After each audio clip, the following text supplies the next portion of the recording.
مرحبا بكم في حلقة جديدة من البودكاست. كنتمنى تكونوا كاملين على خير وبخير فين ما كنتو كتسمعوا اليوم. بغيت نتحاور معكم في واحد الموضوع عزيز عليا بزاف، ولكن في نفس الوقت نقدر شويه ويقيس شويه منكم. غادي نهضروا على كيفاش حنا وبلا ما نحسو كنخرجوا على حياتنا بيدينا، والاهم من هذا الشيء كيفاش كنصلحوا هذا الروينه وكيفاش غادي نقدو حياتنا. بزاف المرات كنبقاو جالسين وكنقولوا لو كان غير هاد الصداع اللي في الخدمه ما كاينش، لو كان غير هاد الناس اللي كيمرضوني يختفيو من حياتي، لو كان غير لوسيا ولويسات يدخلوا سوق راسهم كون راه حياتي زوينه. كنعطيو الصوت ديال السعاده ديالنا للاخرين، ولكن شنو هي الصراحه؟ الصراحه هي اننا ما عايشينش في المدينه الفاضله. ديما غادي تلقاي في طريقك شي حد مسموم، شي حد باغي مصلحتو، شي حد كيبغي غير يجبد لك الصداع. السر ماشي هو كيفاش غتخليهم يختفيو، السر هو كيفاش غادي تبني راسك من الداخل باش حتى واحد فيهم ما يقدر يكاسك او يحرك فيك شعره. ايوا يلا ديروا السمطه، حيدوا عليكم الزواق ويلا ندخلوا في المابور. نبداو باكبر فخ كيطيحوا فيه البنات والعيالات بزاف وكنشوف فيهم يعني هو فخ المثالي المفرطه. ما بقيناش عايشين حياتنا عادي كيف ما كانوا الناس عايشين شحال هادي، ولينا باغيين نلعبوا دور المرأة الخارقة اللي مفصلة على العبر. خاصك تكوني مثالية كتربي ولادك أحسن تربية، وفي نفس الوقت سيدة أعمال ناجحة وكتدخلي الفلوس ووجهك ديما منور وما فيكش حس ليا، ودارك ديما كتشعل بالنقاء، وكتخرجي مع صحاباتك وكتفوجي وضحوكية وناشطة. ايوا لا عمري راسك بهادشي اللي غنقول لك، هادشي اللي كتفكري فيه واللي كتخيليه راه ما كاينش. الحياة هي عبارة عن فترات ومواسم. شي مرات غادي يكون التركيز ديالك كامل على الخدمة والقراية، ومعليش إلا كانت الدار مروعة شوية. وش مرات غادي تركزي على العائلة ولا على الصحة ديالك، أنا غادي تاخد كاع التركيز ديالك والقوة ديالك. والخدمة غادي ترجع مثلا للمرتبة الثانية. بركة ما تحاولي تكوني توب في كلشي وفي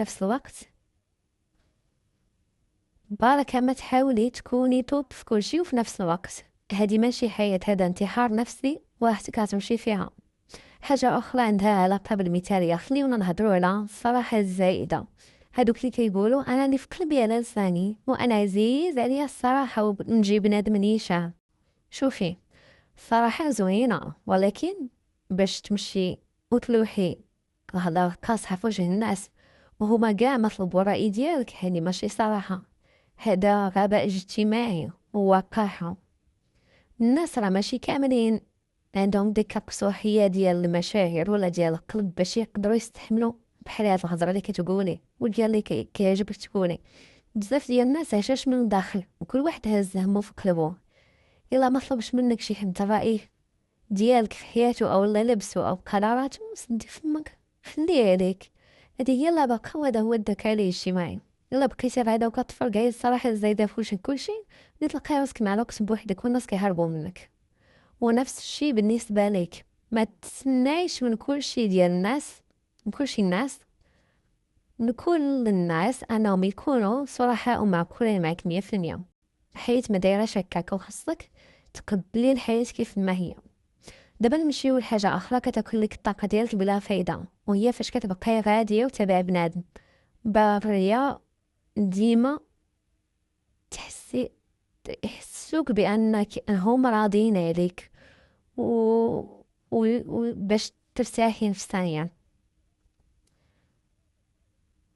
مثلا مع صحاباتك، راهي شي وحده كتصيفط لك شي ميساج في الواتساب باختصار او لا بشي جمله قصيره، كتبداي تقولي مع راسك ويلي مالي شنو درت، واش كعيو مني ولا واش تقلقات مني، وكتبدا تصيفطي لها ميساجات اخرين وتكبري في الموضوع طولي فيه باش تشوفي واش هي مقلقه منك بصح ولا لا.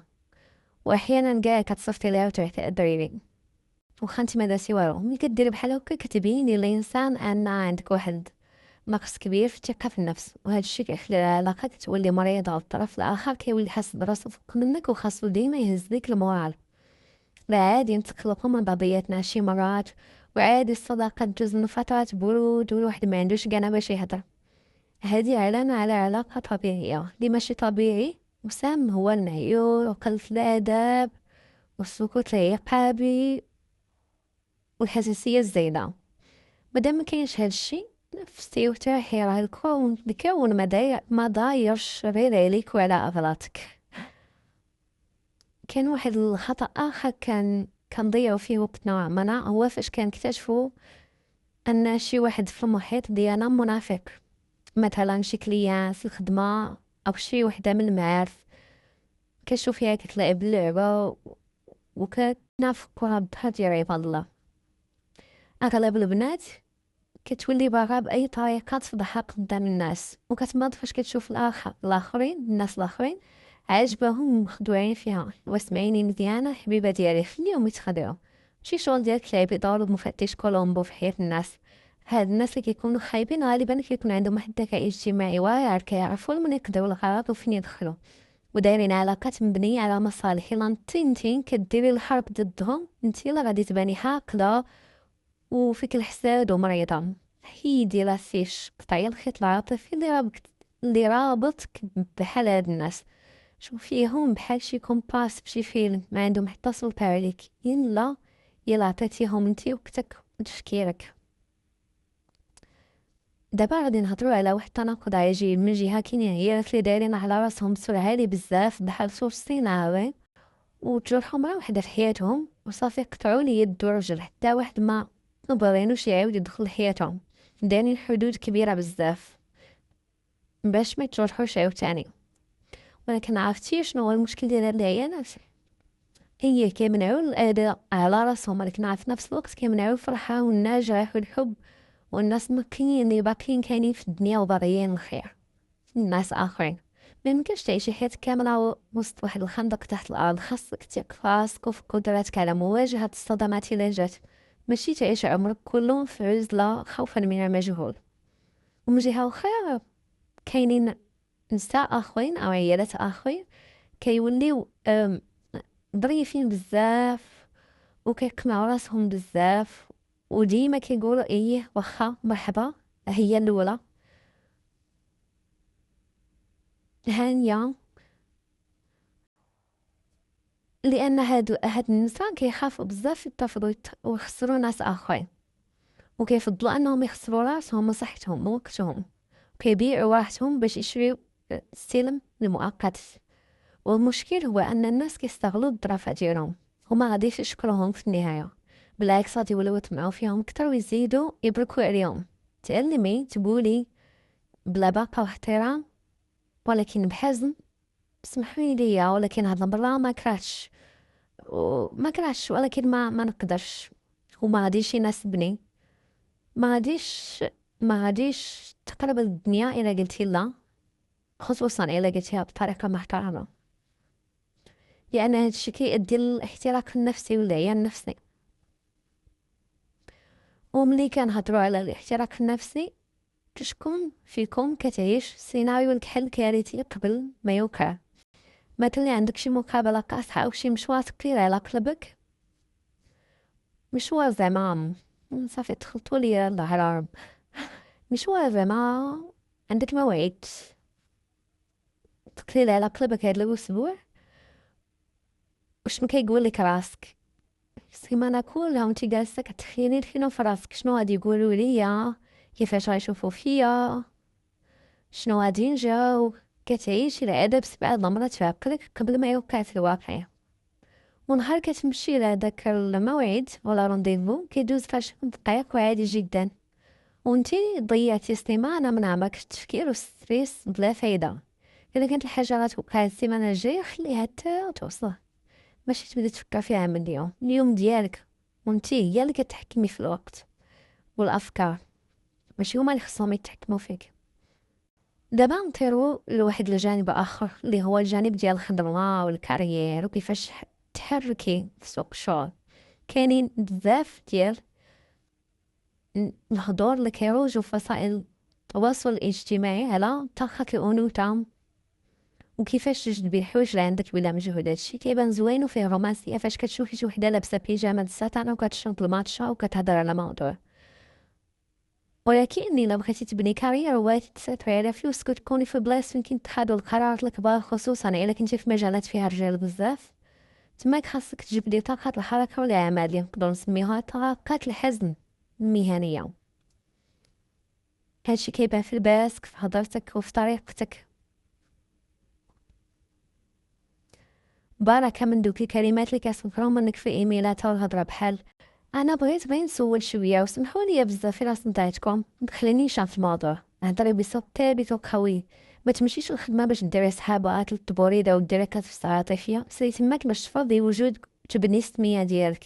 خلي كلشي مهني وطوب فاش غتوقفي وقفه ديال وحده عارفه راسها شنو كدير، وما غتبقايش تلعبي دور البنت الصغيره الظريفه اللي غير كتحرك كتقول باردون. غادي تشوفي بلي الاحترام ديال الناس ليك غادي تبدل تماما. وفاش تجيك شي فرصه شدي فيها بيديك وسنانك. بزاف المرات كنسمع البنات كيقولوا راه جا السوبرفيزور عطاني هاد المنصب جديد، ولكن خايفه ما نكونش واجده 100% وما عارفاش. شوفي الرجال كيفاش كيديروا الخدمه وهما يلا عارفين فيها 60% وكيقولوا مع راساتهم تماك ويحن الله دابا نتعلم ندير بحالهم.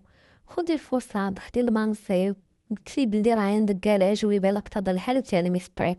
مباركه ما تحبسي راسك حيت خايفه بلي ماشي واجده. حتى واحد ما كيكون واجده 100%. وما تنسايش تشوفي حتى شنو كتاكلي في نهارك. هادشي كيبان بسيط، ولكن الا كنتي عايشه غير بالسكريات والمناضه والمقليات راه حتى المشاعر والنفسيه ديالك غتبقى طالعه هابطه بحال داكشي كتاكل. التركيز ديالك والقدره ديالك باش دير الحدود عندها علاقه مباشره بالصحه ديال الجسم ديالك. شربي الماء، كلي ماكله نقيه وتهلاي في الماكينه اللي هازك وهي الجسم ديالك. دابا قربنا نوصلوا للنهايه ديال هاد الحلقه، وبغيت نخلي لك واحد الفكره اساسيه ومهمه بزاف في عقلك.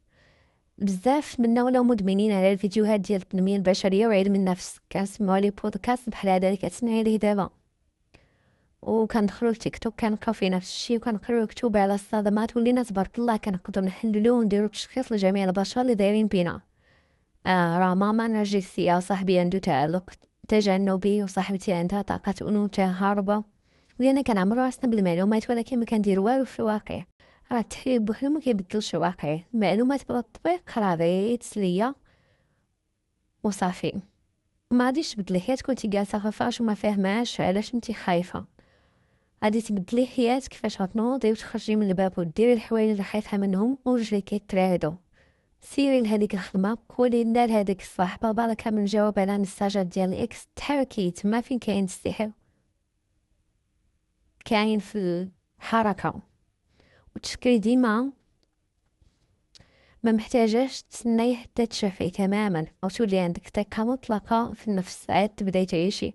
راه كنتعلموا اليوم فاش كنلوحوا راسنا في البحر، ماشي فاش كنقراو كتابات عليهم وحنا جالسين فوق الرمله. شكرا بزاف حيت سمعتوا ليا اليوم. من عجبتكم هاد الحلقه وحسيتوا بلي فاتكم باساجيوها مع صحابكم اللي محتاجين يسمعوا هاد الهضره، وخليو ليا شي تقييم زوين، راه هادشي كيعني ليا بزاف.